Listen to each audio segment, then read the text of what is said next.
Hello les artistes, ici Angie, l'artiste préférée de ton cerveau. Depuis 10 ans, j'accompagne les entreprises du CAC 40, du luxe et des médias dans leur stratégie tech. Là-bas, j'ai découvert l'art invisible. Comment atteindre les sommets, ce que désire notre ambition, tout en gardant le pouvoir de son mental et surtout la sérénité. Aujourd'hui, je te transmets ce que j'ai appris auprès des plus grands pour que toi, artiste, tu crées sans t'épuiser, performes sans te trahir et libères toute la puissance de ton art. Prends une grande inspiration, on entre dans les coulisses de ta création. Hello les artistes, aujourd'hui nous allons aborder le sujet de la magie créative. Qu'est-ce que j'appelle la magie créative ? C'est cette idée que finalement, la créativité serait un peu comme une étoile filante qui aborde notre ciel de manière assez inopinée et incontrôlable. C'est totalement ok lorsqu'il ne s'agit pas de notre métier, mais comment faire lorsqu'on est UX designer, chorégraphe ou danseur, lorsque finalement la créativité fait partie intégrante de notre métier ? Comment faire si elle ne pointe pas le bout de son joli petit nez lorsqu'on en a besoin ? C'est la question à laquelle nous allons répondre aujourd'hui. Donc je vous emmène dans mon exploration des mécanismes de la créativité. Connaître ces mécanismes, c'est aussi être moins dans la peur de ne pas réussir à créer et donc finalement d'être plus libre et par conséquent de créer de manière plus saine. Il y a quelques semaines, j'ai commencé une formation d'introduction à la psychologie. Pas pour devenir psychologue, mais pour comprendre davantage comment fonctionne le cerveau humain.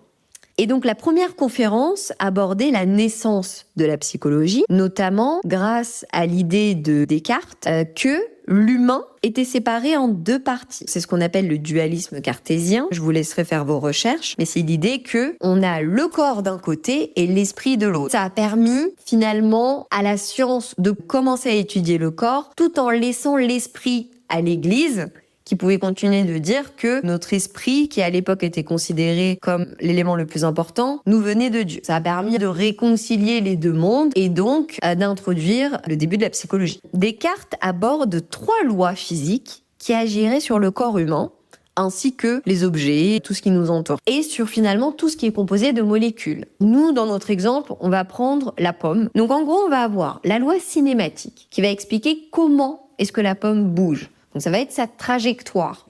La loi statique, qui va expliquer, lorsque je la pose sur une table, pourquoi est-ce qu'elle tient en équilibre, pourquoi est-ce qu'elle ne bouge pas. Ça va être l'équilibre des forces qu'il y a autour d'elle. Et ensuite, nous allons avoir la loi dynamique, qui va expliquer pourquoi est-ce qu'elle bouge. Donc par exemple, si je la lance en l'air et qu'elle tombe par terre, pourquoi elle bouge ? C'est à cause du centre de gravité de la Terre, qui la tire vers le bas. Merci Newton. L'idée, ça va être de nous inspirer de ces 3 lois, pour finalement aller rechercher, explorer comment est-ce qu'elles pourraient agir sur notre créativité. Si elles agissent sur le corps humain, sur nos molécules, finalement c'est ce qui fait que notre esprit bouge, la créativité fait partie de l'esprit, on peut finalement supposer que ces lois physiques s'appliquent aussi à la créativité. On est dans un épisode hyper exploratoire. Let's go! Prenez votre petit carnet et un stylo. Nous allons faire notre exploration. On va aller regarder comment est-ce que ces 3 lois physiques agissent sur la créativité. Donc on va répondre à plusieurs petites questions et à la fin de l'épisode, vous aurez une idée de votre pattern créatif, ce qui vous permettrait de créer de manière régulière si vous respectez différentes variables. On va commencer par la loi cinématique. Donc là, notamment, nous allons observer le mouvement de votre créativité, c'est-à-dire où et comment est-ce qu'elle s'éveille ? Est-ce que ça va être le matin ? Moi, je sais que c'est le matin. D'ailleurs, là, il est très exactement 6h54. Je me suis réveillée depuis un petit moment. Et c'est vraiment mon sweet spot. Le moment où je vais avoir plein d'idées qui bouillonnent, je vais avoir envie de créer, de mettre en forme mes idées. Ça m'arrive aussi parfois le soir, mais bon, je me retrouve à m'endormir à 2h du mat et pas à réussir à me réveiller le lendemain. L'idée aussi, après, c'est, si vous avez plusieurs moments comme ça, c'est de choisir celui qui est le plus adapté à votre mode de vie. Donc ça, c'est cool. Mais voilà, déjà, nous répondre à cette première question de où et quand, finalement, votre créativité s'éveille. Quel est le moment le plus opportun ? Ensuite, la loi numéro 2, ça va être la loi statique. Donc, qu'est-ce qui maintient votre créativité en équilibre ? Alors ici, pour moi, il y a un triptyque magique. L'environnement, l'énergie, le temps. Dans quel environnement est-ce que vous êtes? Est-ce que vous êtes dans un environnement sain? Est-ce que vous êtes entouré de bonnes personnes?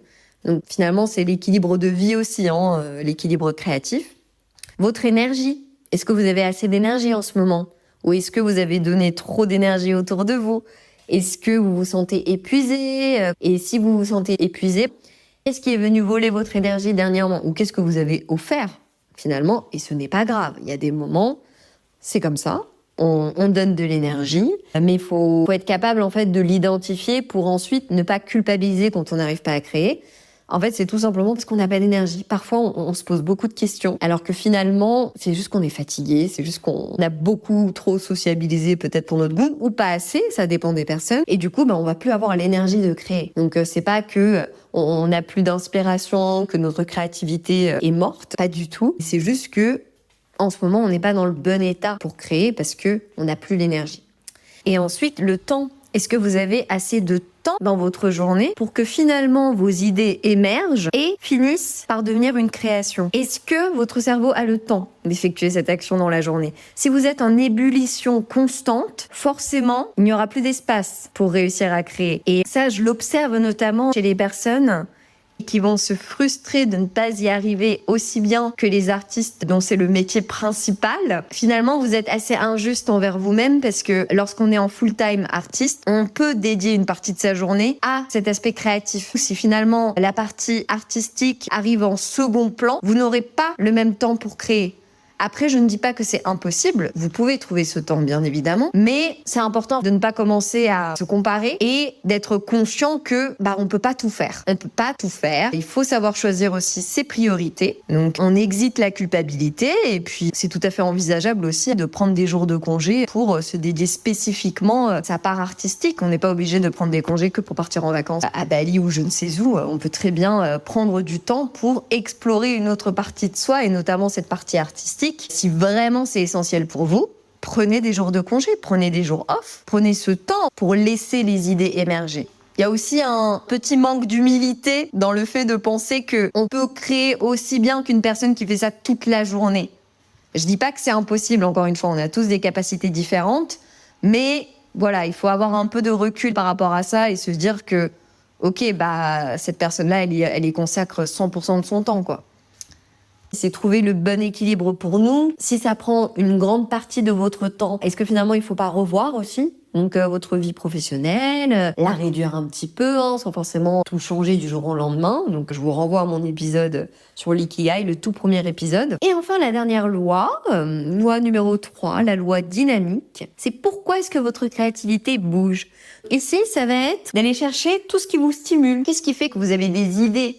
Je sais qu'il y a des personnes, elles vont se promener, hop, ça va leur donner des idées. Il y en a qui vont aller au musée, il y en a qui vont regarder des films, il y en a qui vont discuter avec leurs amis, des personnes inspirantes. C'est aller chercher un petit peu ce qui vous stimule de manière assez spontanée.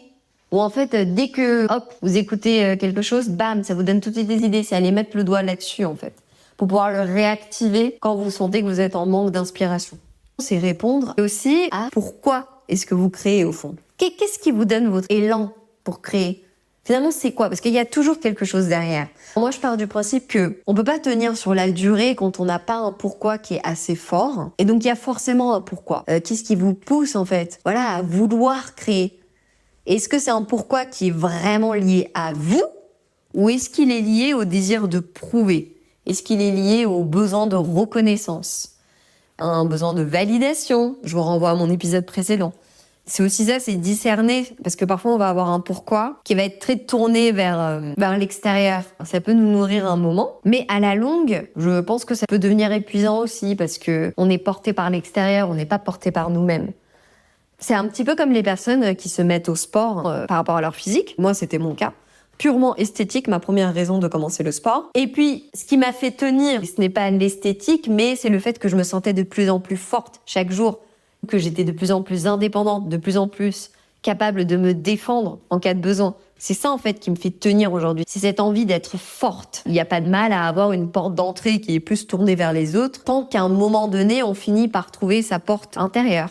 Voilà pour les 3 lois. Dites-moi si ça vous intéresse que je rentre un peu plus dans le détail dans chacune des lois. Donc comment réussir à répondre aux différentes questions, parce que j'ai aussi des pistes de réflexion là-dessus. Si vous voulez que je vous les partage, n'hésitez pas. On se retrouve au prochain épisode. Ciao. C'est le retour de la voix velours. Si tu as apprécié mon épisode de podcast, n'hésite pas à me laisser 5 étoiles sur ta plateforme d'écoute préférée, à t'abonner et rejoins-moi sur Instagram sur le compte The Art of Empowerment. Je t'y partage les cas pratiques et notamment les grandes idées de mes podcasts. Sans tout te dire bien évidemment, parce que sinon tu n'écouterais pas l'épisode. Des bisous.